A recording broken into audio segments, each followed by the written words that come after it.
Igenekerezo rya 31 Nyandagaro uko umwaka utashe n'umunsi wahariwe ubuvuzi bw'imiti kama muri Afrika.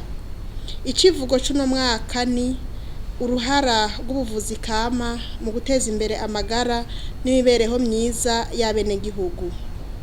Iki civugo kije hageze kuko muri kino gihe hibonekeza kw'isi ibiza n'indwara zitari zike, igihugu cacu kidasigaye inyuma. Abavuzi kama nabo nyene barahimirizwa ngo batange intererano mu nyishu z'izo ngorane zugarije isi kugira ngo bafashe mu iterambere ry'amagara n'imibereho myiza y'abenegihugu.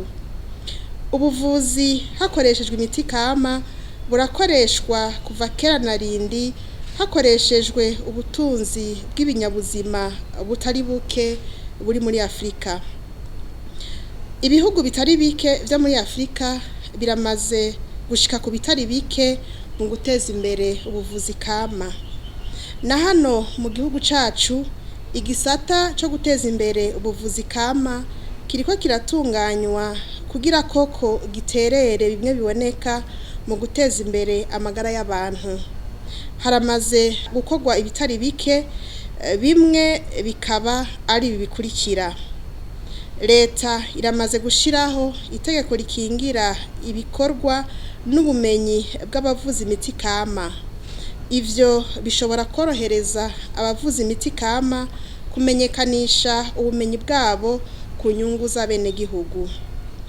Itegeko ry'umukuru w'igihugu ritunganya ivy'ubuvuzi kama ryaramaze gutegwako umukono mu 2014 n'amategeko nshikiranganji yo kurishira mu ngiro yarabonetse.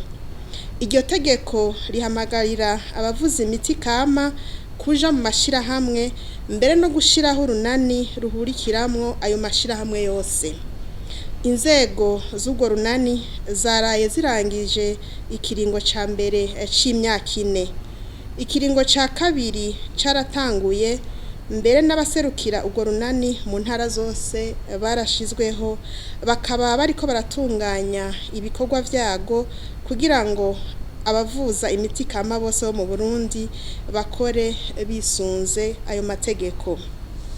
Itegeko ry'umukuru w'igihugu risubiramwo itunganywa ry'ibikorwa vy'ubushikiranganji bw'amagara y'abantu ryarashizeho ubuyobozi bujejwe guteza imbere ubuvuzi kama, ingaburo ibereye n'ingaburo ntangamuti n'ibindi. Hano mu gihugu cacu uwo munsi uzohimbazwa igenekerezo rya 1 Nyakanga mu kigo c'ubuvuzi INSP, ukazorangwa n'uruganda rwo guhanahana ivyiyumviro ku vyaranguwe mu gisata c'ubuvuzi kama mu Burundi n'ibiriko birakogwa kugira ngo ico gisata gishike ku rwego rwo guterera mu mugambi wo guteza imbere amagara n'imibereho myiza y'abenegihugu.